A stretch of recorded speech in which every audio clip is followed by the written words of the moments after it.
পারাদীপ রয়েছে সরাসরি আমার সঙ্গে। পারাদীপ, 14 জন নিরাপত্তা রক্ষী তারা আহত রয়েছেন, তারা কেমন রয়েছেন, স্পিকার কি বললেন?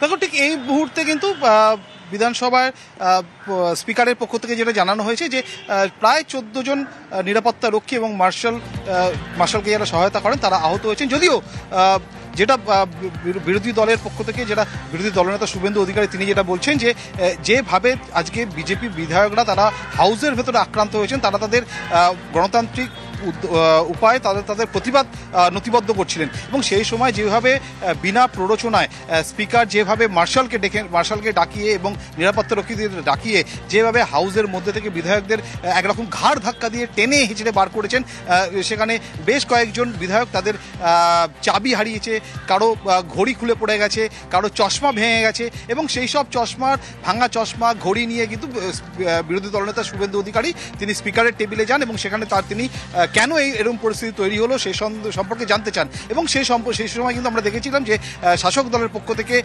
অরূপ বিশ্বাস, ফিরহাদ হাকিম তারাও স্পিকারের টেবিলে উঠে আসেন এবং স্পিকারের টেবিলে এক ধারে তখন শুভেন্দু অধিকারী, অন্য ধারে অরূপ বিশ্বাস এবং ফিরহাদ হাকিম এবং জোর বাদানুবাদ চলতে থাকে সেখানে এবং একটা সময় দেখা যায় স্পিকার বলছেন শুভেন্দু অধিকারী যে অবিলম্বে এখান থেকে চলে যান এবং পাল্টা শুভেন্দু অধিকারী তখন বলছেন যে এই যে ভাঙা চশমা ঘড়ি এগুলো আপনাকে দিয়ে গেলাম, এগুলো নিয়ে আপনি বাড়ি যান, কেন আপনার এক চোখ বন্ধ থাকে এবং এই ধরনের পরিস্থিতি যখন একটা তুলকালাম চলছে ভেতরে, ঠিক সে সময় দেখা যায় বিরোধী বিধায়করা অর্থাৎ বিজেপি বিধায়করা তারা আবারও যে গাড়ি বারান্দায় যারা বিক্ষোভ করছিলেন তারা আবারও হাউসে ঢোকেন এবং সেই সময় কিন্তু আবারও স্পিকার বলেন যে এটা কিন্তু স্পিকার নির্দেশ দেন যে হাউসের সবকটি দরজা যাতে বন্ধ করে দেওয়া হয়, যাতে বিজেপি বিধায়করা পুনরায় হাউসের ভেতরে আসতে না পারেন, কারণ এটা এমন জায়গা নয় যেখানে যখন খুশি বেরিয়ে যাওয়া যায়, যখন খুশি ভেতরে আসা যায় এবং এই নিয়েও কিন্তু বিরোধী দলনেতা শুভেন্দু অধিকারী তিনি তার বক্তব্য রেখেছেন। তিনি চাঁচাছোলা ভাষায় একদিকে যেমন স্পিকারকে আক্রমণ করেছেন, অন্যদিকে কিন্তু কাঠগড়ায় তুলেছেন তৃণমূল কংগ্রেস বা শাসক দলকে। 14 জন নিরাপত্তা রক্ষী তারা আহত হয়েছেন এবং এই পুরো ঘটনায় তদন্তের নির্দেশ স্পিকারের।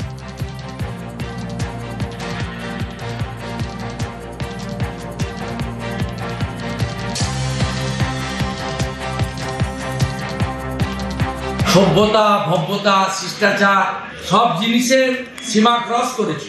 235টা এমএলএ রাখা বামের লোকেরাই জিনিস করে।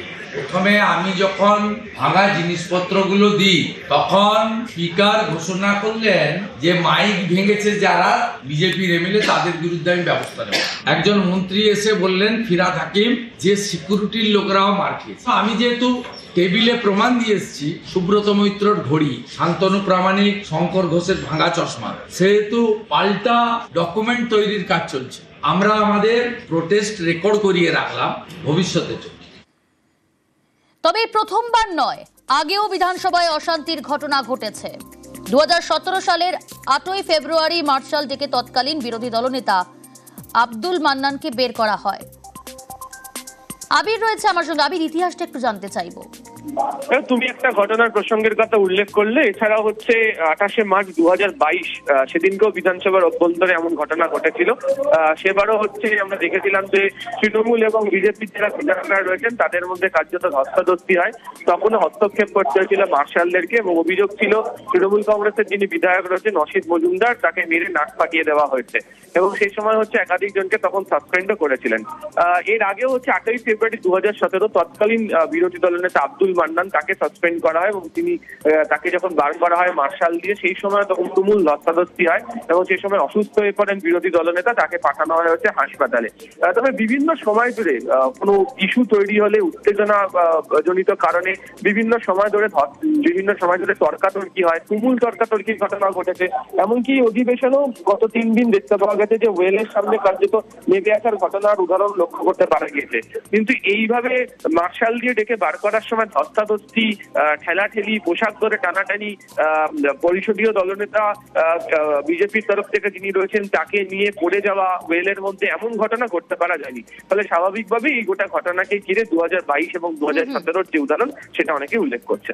বেশ।